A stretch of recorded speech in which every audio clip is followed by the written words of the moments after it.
decided to have a look at what we're doing. All right. Okay. Let's get started. A couple people are out tonight. That's right. That's why we're recording it. So good to have everybody who's joining us. We are starting with lesson 3, page 15, I believe it is in your notes. God's creating power. But before we do, I wanted to give anybody who had everybody a chance if you had any questions before we began. So we finished up last lesson on the Trinity, ended with those bad Trinity analogies. Hopefully you remember those. Stop comparing God to an egg or 3. All right, we're back. Let me share this again. All right, day 1. Father is attributed with creation. The Son, 1 Corinthians or Colossians chapter 1, it says, for by him. But if you go back and look at the context, that whole first chapter of Colossians 1 is talking about Jesus. And here's what it says about him. For by Jesus, that is the Son of God, all things were created. And it really means all things in heaven and on earth, visible and invisible, whether thrones or powers or rulers or authorities, all things were created by him and for him. And so Jesus is attributed with being the creator. Finally, the Holy Spirit, Psalm 104, verse 30. When you send your spirit, they are created. And that word created there is that same word that references what we're talking about. The creation, that God is the creator. That is attributed here to the Spirit. And you renew the face of the whole earth. Okay? So just an opportunity when we talk about there, in the beginning, God created the heavens and the earth. Well, who is that God? Well, it is the God that we are going to meet throughout the rest of Scripture. It's not just God the Father, as though he's absent of the Son and the Spirit. It is the one true triune God. That is who is there at the beginning. Right? Now, notice it doesn't say that in the beginning, God came into existence, or God was created, or God started his existence. No, because God has always been. This is part of what we talked about again in our last lesson on God being eternal, right? God has no beginning. He has no end. There was never a time when God was not. So in the beginning, God. I love that. There's just this, God already is. When time began, God already was. And who is this God? He is the God who is going to bring all things into existence. All right. So that's day 1. Day 2, verses 6 through 8. And God said, let there be an expanse between the waters to separate water from water. So God made the expanse and separated the water under the expanse from the water above it. And it was so. God called the expanse sky, and there was evening and there was morning the second day. So the earth was still without form. Correct. Yeah. All of this is going to kind of come into as God separates water from land and all of that. And that's why the first verse starts that way, right? The earth was formless and empty. Now God is going to start filling that emptiness and that formlessness. He's going to be giving it form. He's going to be filling it with things, and it'll take shape. Hopefully, choose a lot of these people having the earth having its age, not where we think it is. Sure. It was a new creation, so everything was new. Sure. I'm sure he didn't. Yeah, we'll talk about that.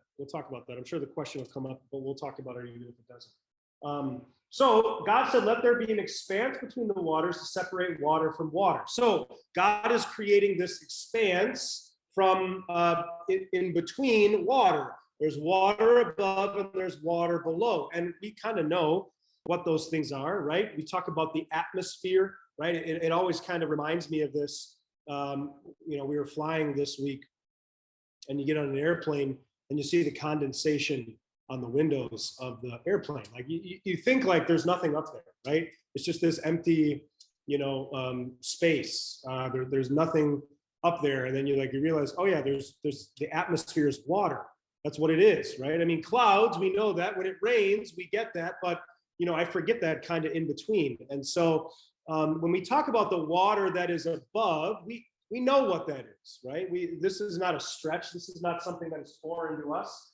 And then the water below, obviously, we know that, right? We're talking about seas and oceans, and we'll get to all that in our next day. But the separation between the two, here's what God calls it. He calls it sky, right? The sky is what separates the water above and the water below. What is the water above the sky?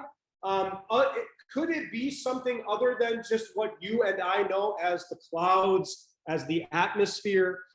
Turn the page and take a look at Genesis chapter 2, verses 5 and 6. Now, this is moving ahead a chapter, and we're going to look at this more closely.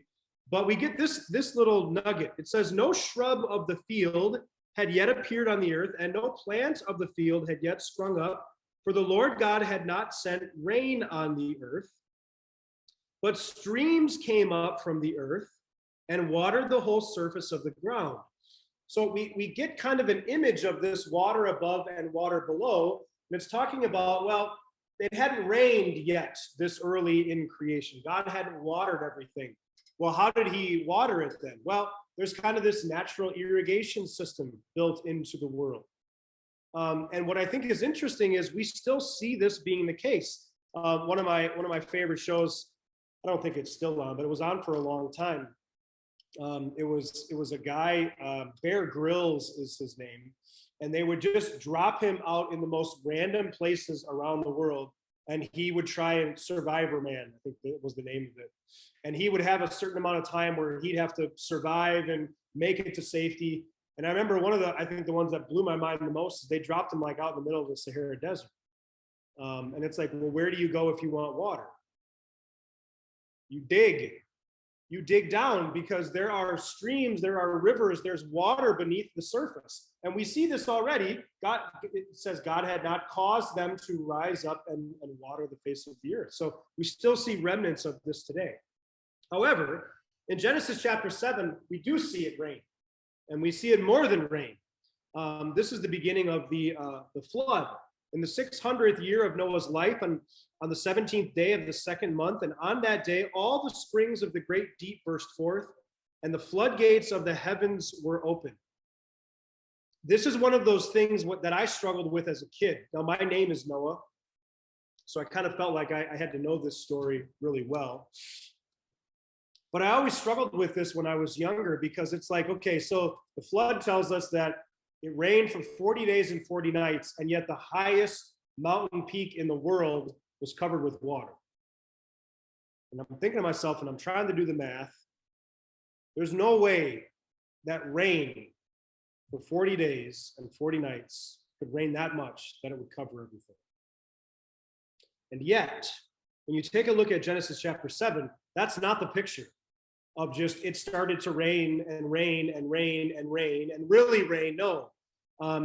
It says that all of the springs of the great deep burst forth.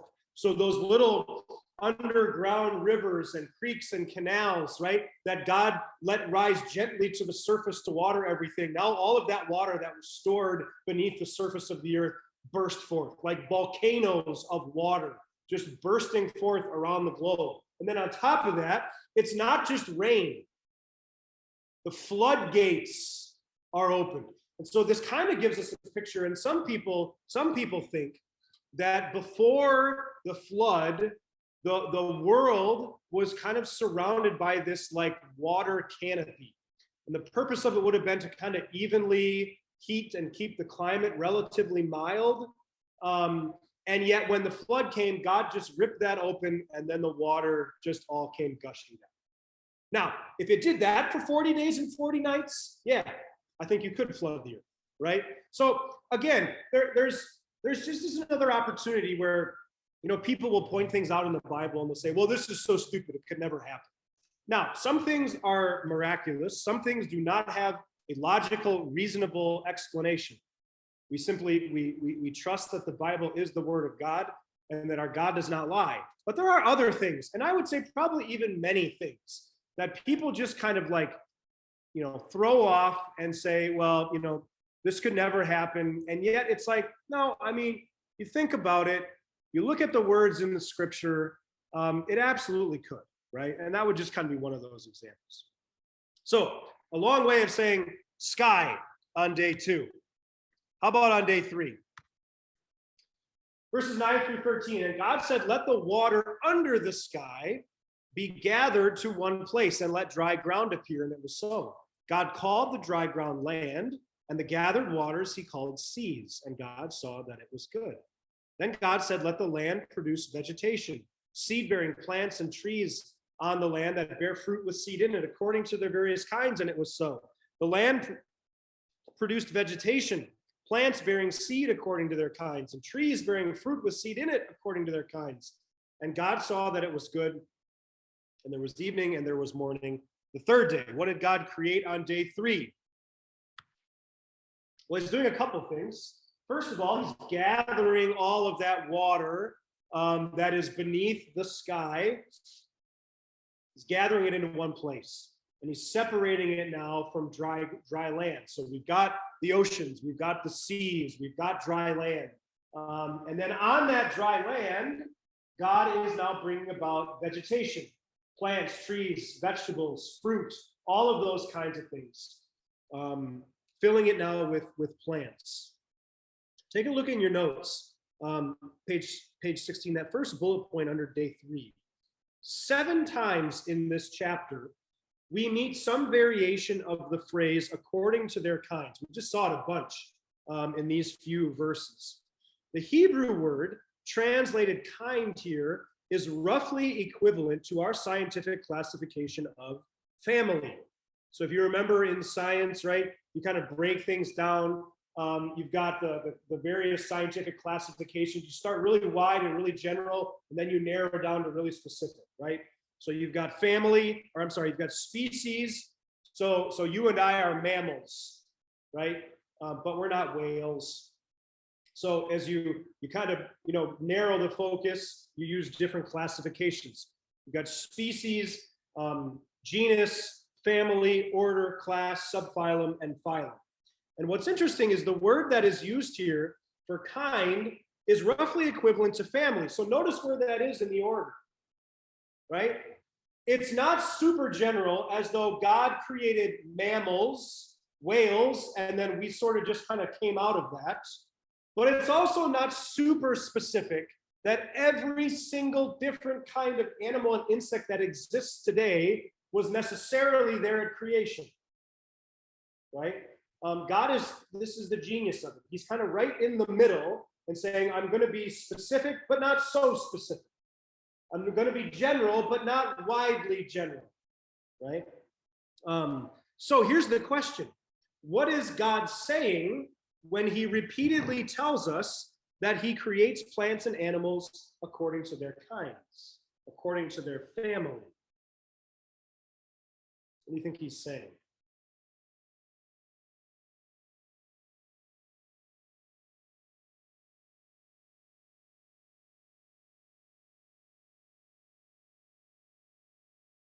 We have these things, and we're going to look at a couple of them later on in this lesson. We call them natural laws or laws of science. They are things that you and I observe in the world, maybe not us, but people smarter than me, observe these things and say, this is a law.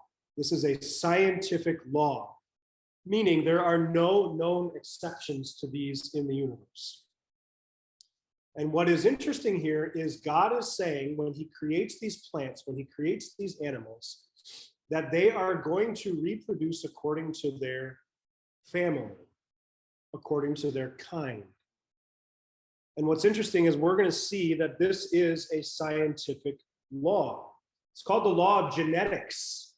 So if you plant an apple seed, you could plant 5 million of them. How many orange trees are you going to get? You can breed every last single kind of dog you have ever known, or you could even imagine. How many cats are you going to get? It's a different family, right? Now you can crossbreed and you can get some funky different kinds of dogs, and you can cross-pollinate and get some really radical different kinds of plants. but you can't take an apple seed, you can't take two dogs and come up with something that is foreign to the family. And we look at that in the scientific community and say, that is law. That's the way it is. And as Christians, we go, and we know why. Because this is how our God created it. And I think it's just something like that that is so simple that when you start to look at creation versus evolution, there are so many more things when it comes to evolution that require there to be exceptions to the laws of science. Whereas in creation, we look at the scientific laws and say, yep, yeah, because that's how God made it, right? And this would be just one of those examples. So I love this little tidbit that we see this phrase, and you kind of like, okay, God, we get it. You don't need to repeat the phrase according to their kinds every single time, but he does, because he wants you to know that it's not a mistake that when you plant an apple seed, you don't get an orange tree, right? It is like that by God's very design. Okay, day 3. Day 4. Verses 14 through 19. And God said, let there be lights in the expanse of the sky to separate the day from the night, and let them serve as signs to mark seasons and days and years, and let them be lights in the expanse of the sky to give light on the earth. And it was so. God made the two great lights. He made 2 great lights, the greater light to govern the day and the lesser light to govern the night. He also made the stars. God set them in the expanse of the sky to give light on the earth, to govern the day and the night, and to separate light from darkness. And God saw that it was good. And there was evening and there was morning, the 4th day. What is God making on day 4? That expanse in the sky, as he called it, God says, now I'm going to fill it with light sources. And there's 2 great ones, one that's going to govern the day, one that's going to govern the night. And then there's just going to be this countless number of stars around them. And so we know the sun and the moon and the stars. This is what God is creating now on day 4. I like this question. Some people, are enamored with this. And we know that the universe is even still expanding, right? Scientists will talk about that. And so people will ask the question, why is the universe so big and so awesome? The Bible tells us that too. Psalm 19 verse 1 says, the heavens declare the glory of God, the skies proclaim the work of his hands. If you've ever been to an art gallery, and you walk up to this, beautiful painting, and you look at that, you probably have never asked yourself a question like this. Why is this painting so amazing, so wonderful, so beautiful? Of course, what's the answer to it? Because the artist made it that way. Because he's just that gifted, because she's just that talented, because this person has such a supreme amount of skill that they made it that way. And so the work of art tells you maybe more about the artist than it does about the painting itself. And so when you and I look out at the universe and we say, wow, it shouldn't just be the universe that we are amazed at.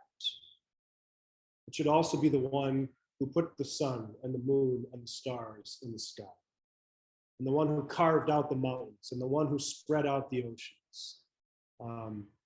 Just looking out at the world, looking out at the universe, it tells us something about our God. And that's pretty awesome to consider. Our Voyager now, which was launched in the 70s, has now gone outside the sun's sphere. Oh, really? So it's now into, who knows where? It's just going at about 40, 50,000 miles an hour. And, they're saying it's never going to end, obviously. Sure. It's just going to go. Wow. And it's still sending signals. It takes 3 days to get a signal back from it at the speed of light. Sure. Yeah. Really amazing. Pretty amazing. I don't know. it's just gonna keep going. Right, right. Yeah, one of the questions that people ask is, you think about this, you start to think about it critically, right? How could the stars be seen? We talk about light years, right? If God creates the sun, the moon, and the stars, how long would it have taken for them to be visible from the earth, right? And of course, the answer is, well, instantly. Well, why? Well, because this is also the God who said, let there be light.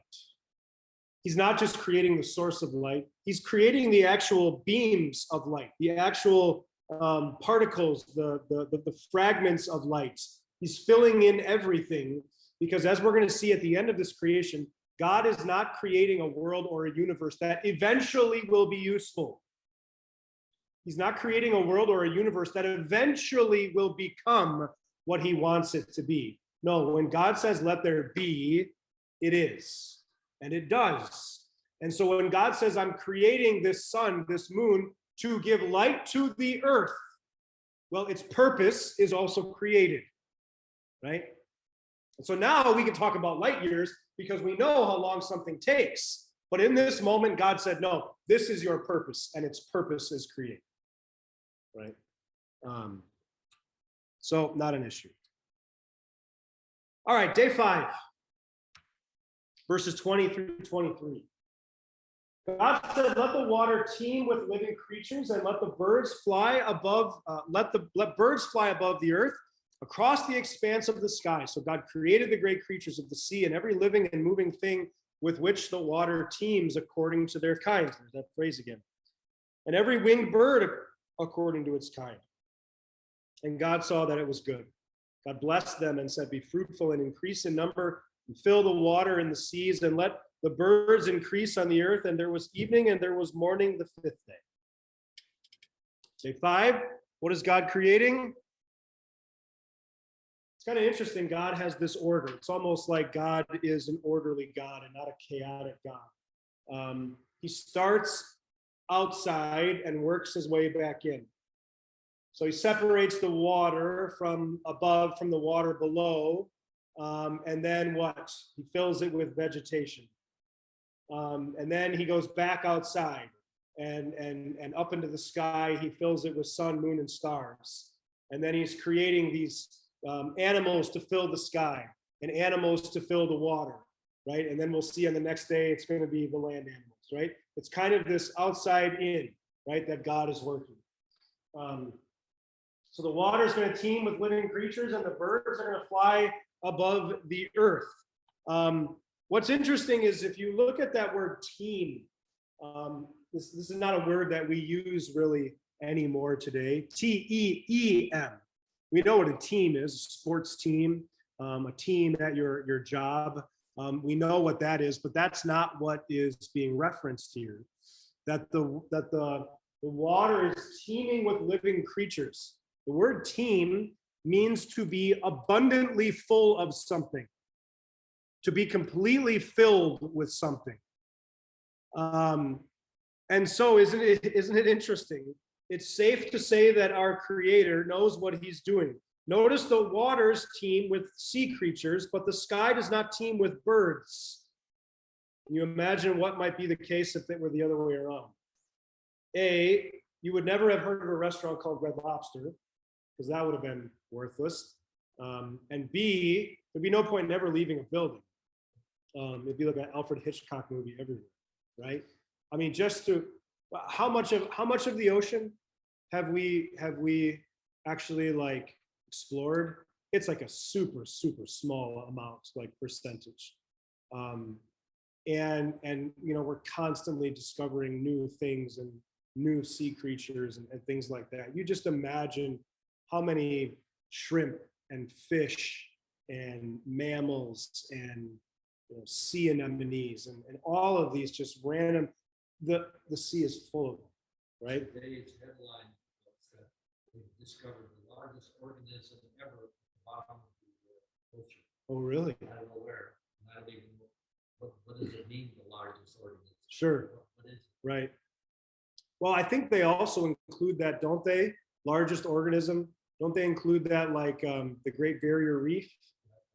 That's one I know that, is referenced. It could be something like that. Yeah, not like a killer whale shark or something that, is like 200 feet long or whatever. But yeah, no, that's interesting. All right, day 5. Day 6, we're getting near the end.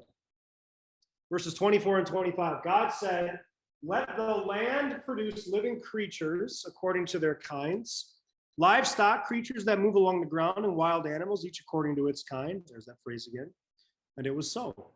God made the wild animals according to their kinds, the livestock according to their kinds, and all the creatures that move along the ground according to their kinds. And God saw that it was good. We're not done yet. We're not done with day 6. Those are just the land animals. Then we're going to go on. Still on day 6. Then God said, "Let us make man in our image, in our likeness, and let them rule over the fish of the sea and the birds of the air, over the livestock, over all the earth, and over all the creatures that move along the ground." So God created man in his own image. In the image of God, he created him. Male and female, he created them. God blessed them and said to them, "Be fruitful and increase in number, fill the earth and subdue it.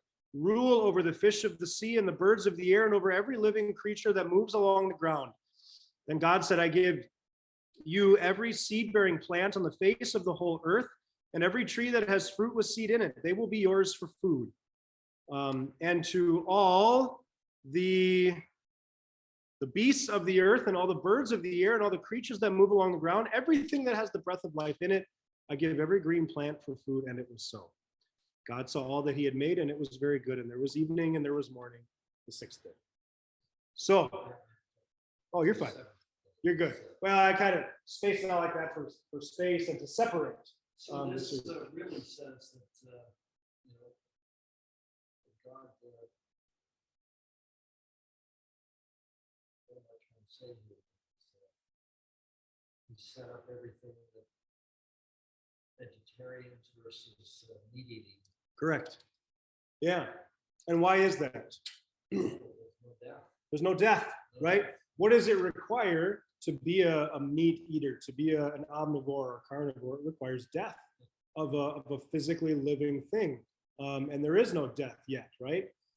So yeah, God doesn't create Adam and Eve, even animals. There are no carnivore animals, right?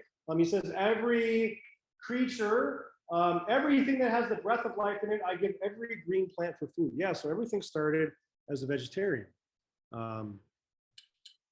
Yeah. Not that way anymore, thankfully. I don't know that I could do it. You could do it? Oh, okay. All right, so day 6, what do we have? We've got land animals. So we've got livestock. We've got creatures that move along the ground.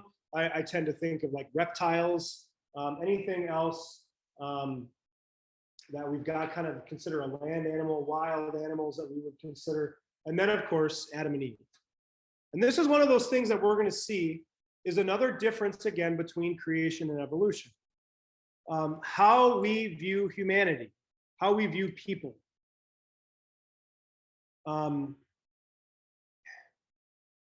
It's interesting to me that if you are an evolutionist,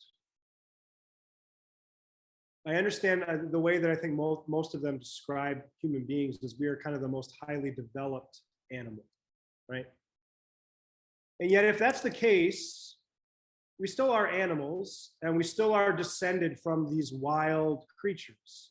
And part of me wants to ask, when something like what always happens in our world, these unspeakable acts happen at the hands of human beings, from one human being to another.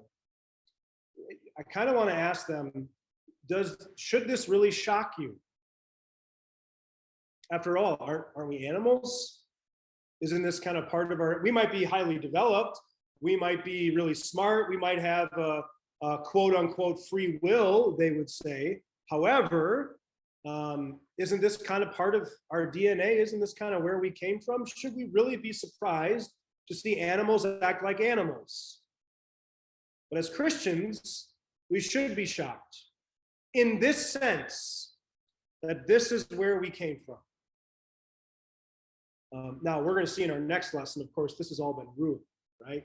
Adam and Eve fall into sin, and along with it, bring every last curse that you and I know and experience in this sinfully broken world. We have an explanation for it. I don't know what the explanation is from kind of this humanist evolutionary perspective. We can hold one another to a higher standard because this is where mankind comes from. Because we know the moral laws that God gives us, that he creates, that he puts in our DNA.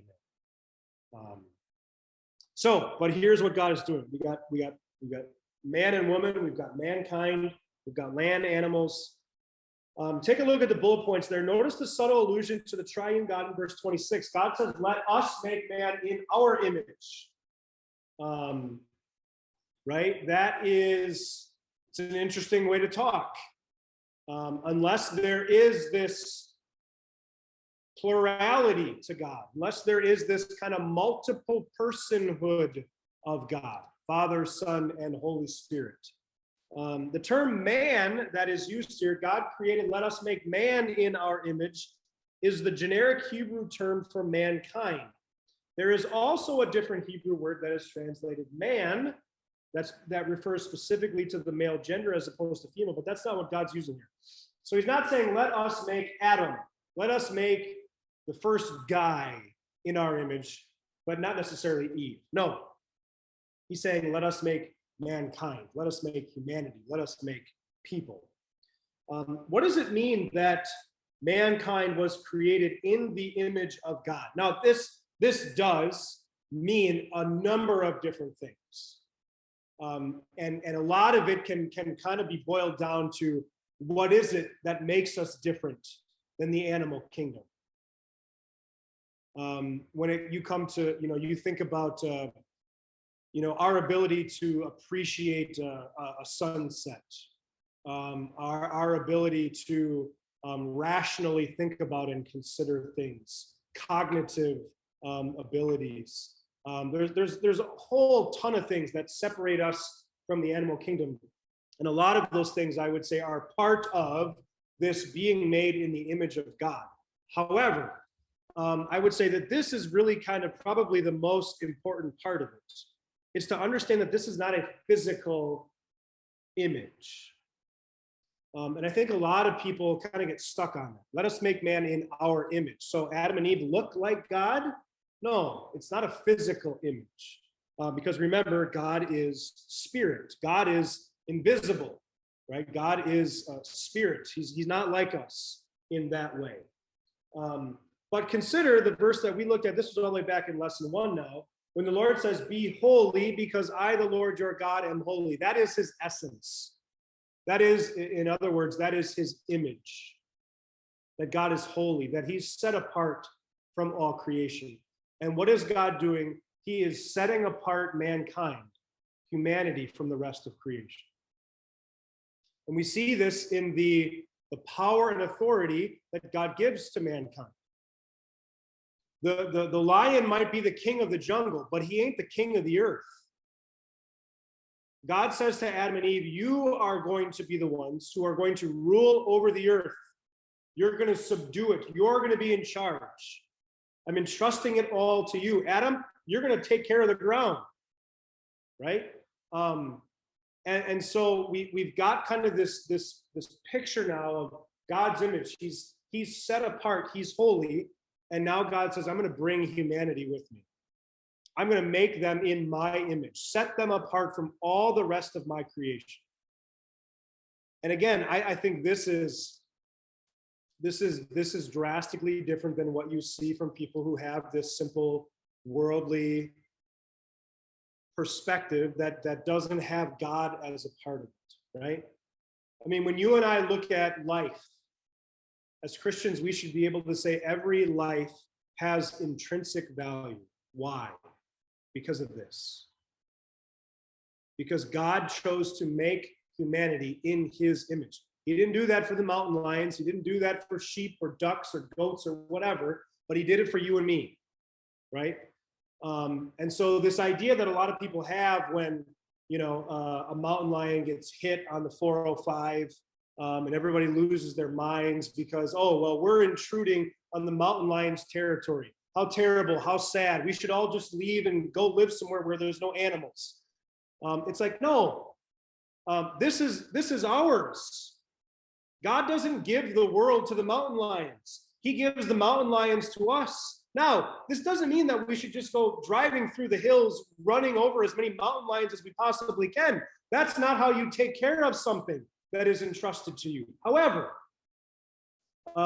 there's nothing wrong with eating a burger or a steak, right? And saying, I'm going to use this, I'm going to eat this, I'm even going to enjoy it because God gives this to me for my enjoyment. God creates the world for you and me. It is his gift to us.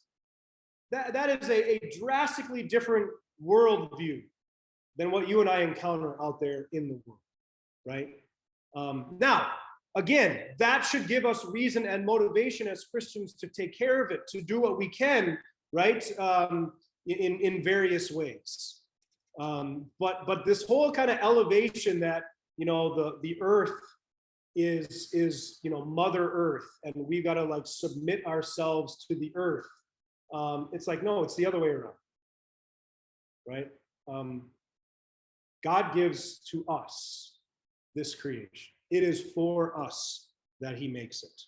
And so we use the things for our enjoyment, for our benefit, for our livelihood. And then we strive to take care of it. So what is the image of God? I would say in a very simple way to kind of summarize that, it is holiness. Adam and Eve were created without sin. They were created, their minds, their wills, they thought God's thoughts. They wanted what God wanted. All of those things are in line with Adam and Eve and God, right? And again, this is where we're going to see the wheels fall off in our next lesson, when they lose this image of God and they fall into sin, okay? So the image of God means Adam and Eve were created holy. I think that's just kind of an easy way to remember. So really considered perfect in that regard, right? Very much so. Yep. Very much so. Yeah. And we're going to see in our next lesson, when sin enters the world, all of the things that you and I know to be true are now a part of it. I mean, I can't even imagine, what is it like to live in a world where there is no sore muscles, there is no aching back, there is no there's no heartache, there's no sorrow, there's no sadness, where you go out, there are no weeds in your lawn, in your garden. I can't even imagine what an existence like that is like. However, we're going to get to see it, because this is the picture of the new heavens and the new earth. This is what heaven is, right? It is a recreation of creation. So we'll talk about that in a future lesson. All right, day 7. Let's wrap this up. Genesis chapter 2, verses 1 through 3 says, "Thus the heavens and the earth were completed in all their vast array. By the seventh day, God had finished the work he had been doing, and so on the seventh day, he rested from all his work. And God blessed the seventh day and made it holy, because on it he rested from all the work of creating he had done." So everything is done. He rested from his creating work, meaning he stopped. He concluded. He was done. Notice here what I think is kind of interesting. At the end of every day, 1 through 6, God referenced what we heard Peter say earlier, right? God saw what he had made and it was good, right? And there was evening and there was morning, day 1, day 2, day 3, and so on. And here we see that everything is very good. This is in the next section. I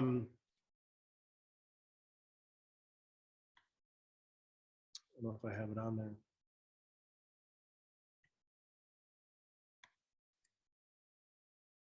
Must not. Behold, he says, it was very good. Okay. So what's the difference? The difference is God wasn't done creating after day 1, 2, 3, 4, 5. And so when he gets to day 7 now, everything is very good. And that's what those Hebrew words are at the bottom of your page. They kind of look like Sanskrit or something like that. Tov me'od, from right to left is how Hebrew reads. That's what it says, right? Everything was very good. And when God says something is very good, it's the way it's supposed to be, right? It's perfect. So, evening and morning, there's no intent. Left off. So everyone then during those 6 Yeah. days, evening and then the next morning, the 7th day, it's still, is that infinite? Then is he just saying that 7 Yeah. days, not one day, but it could be as long as you wanted? No. And he left it off. Yeah, and I think the point of it is to kind of say, all right, if there's 7 days and this is the last day, and God isn't creating anything on it, right? So we're not talking about now how long was day 1 or day 2. And then we'll talk a little bit about this in our next section. This is kind of when you get into like, if you're going to be, if you're going to be like somebody who tries to marry, creation and evolution, where, God was the one who started the Big Bang and then everything kind of took off. You kind of want to marry these two ideas, right? I know God exists and I know he had some role in creation, but I also don't want to deny evolution. And so theistic evolution is the name that's called for. So this is where people would say, the Bible references day 1, but day 1, was really like 1,000,000 years. And yet we would say, well, but on day 1, it says there was evening and there was morning, day 1. There was evening and there was morning, day 2. And again, why is God repeating that every day? I mean, you really kind of have to stretch it to try and mean something other than what is a time period in the context of using the word day that involves a period of evening and a period of light. It's 24 hours, right? That's a day. And so what we'll talk about later on is, when you are going to interpret the Bible, the very first rule of interpretation is that you start with the natural meaning of the context. Meaning you read it just as you would read anything else, right? And so context matters. So if I get home from church and I tell my wife, man, I had a long day at work today, she doesn't immediately go, you were at the office for 24 hours? Because context helps you understand how I mean that word, right?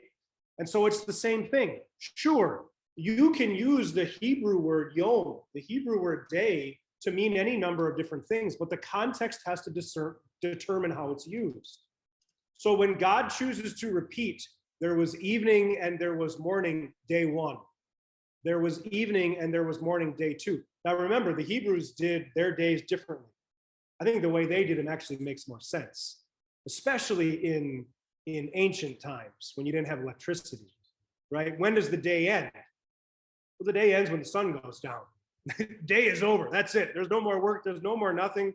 Right? We're not flipping on the lights and having a movie night at the house. The sun goes down. The day is over. We go to bed, and the day starts when the sun comes up. Right. So the day ended at sunset, which means that the new day started in darkness. The way we do it makes absolutely no sense. The day changes in the middle of the night for no apparent reason. I don't understand how that started or where or why, but the way that ancients did it, the day started in darkness. It started with an evening, actually. So when God says there was evening and morning, day 1, we think of that and go, well, that's backwards. There should be morning and evening, day 1. But that isn't the way that they did their time. And so again, when God says this with every day, there was a period of evening and a period of morning, day 1. That is the context that has to determine how we understand the word day. And so if you're going to say, well, day 1 was actually 1,000,000 years, you have to prove to me from the text that you can defend that. And you can't. The thing is, though, the way the moon and the sun and all that pretty well drives the whole thing into 24-hour day. I mean, you can't deny that. So you can talk about millions, it doesn't hold water. Well, and here's what's interesting. God said that too, exactly what you just said. Go back to day 4, and what was another purpose that God gave to the sun and moon? To help determine days and seasons and all of those things, right? And we still do this. My wife is a teacher. And so, she will say when, one of the things, it's probably like day 1 when you're training to be a teacher, you got to pay attention to the moon. Because when it's a full moon, kids are nuts. They go crazy. And it's true.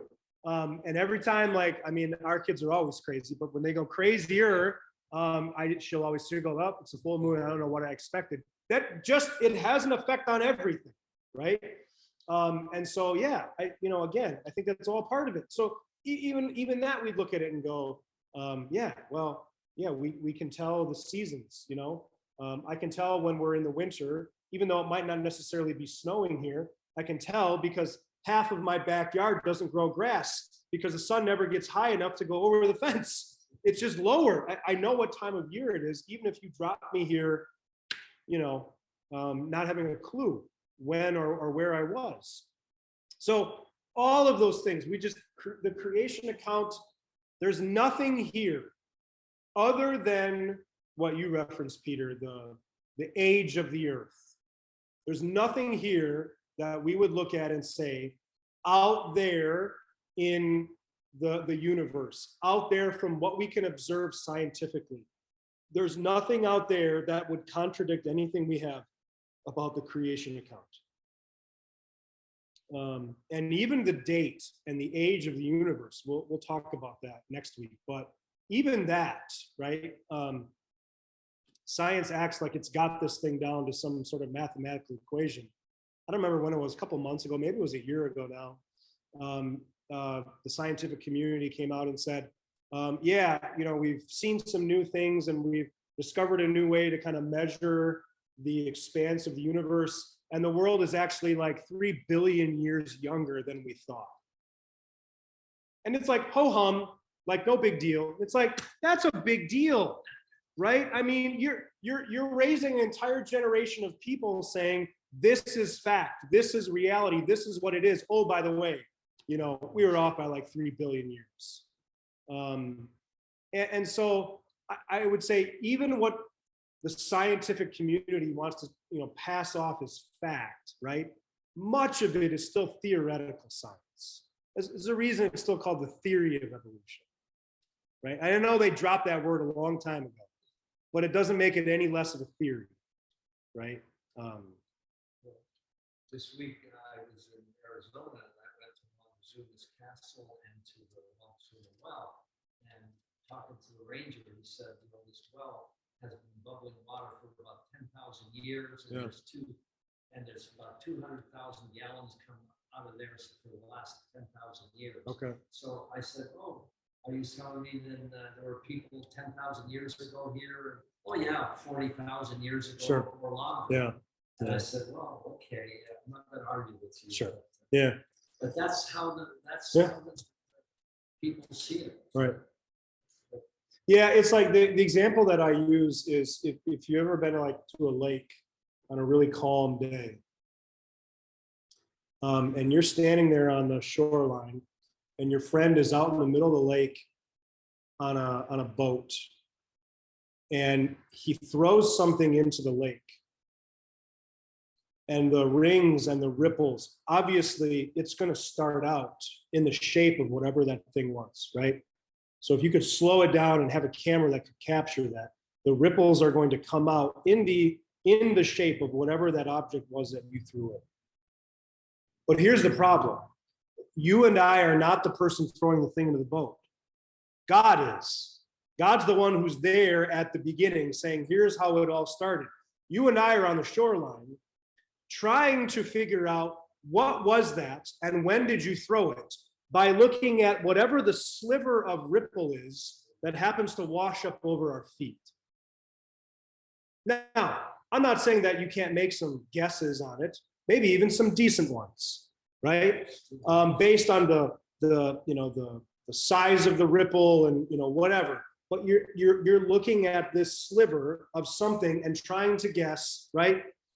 So yeah, you can make guesses, but to say that categorically, I can tell you everything exactly about how this happened, it's beyond crazy. And yet here we have God is right there at the center of it, telling us, here's how I did it. Here's the order in which I created everything, and nothing in this order of creation contradicts anything that we see in the world around us, that we observe scientifically. It's only when you get into that kind of theoretical science that it's going to start running contrary to. If this is the way God made it, then science should support it. And just the example of, according to their kinds, supports it, right? That would just be one example. All right, we're going to stop there tonight. It's at 8 o'clock. So we got through the first week. Next week, we're going to take a look at Genesis chapter 2, kind of a condensed version of Genesis chapter 1. We're going to see on the top of page 17. We're going to have some of the gaps filled in. Day 1, chapter 1 of Genesis is just kind of like a bullet point. Here's what happened on day 1, day 2, day 3, day 4. You get through the first week. Chapter 2 is going to go back into the first week of creation and kind of weave us through some of the more, close details of how this happened, what it looked like. And then we'll get into and we'll kind of conclude this lesson with by looking at a lot of the things we've already been talking about, kind of comparing creation, evolution, and then science. Okay? All right, cool. Thanks, everybody. Sorry about the technical difficulties. I don't know why that happened, but I'm glad it only happened early on. And look forward to seeing you next week, if not sooner. Good night. Good night.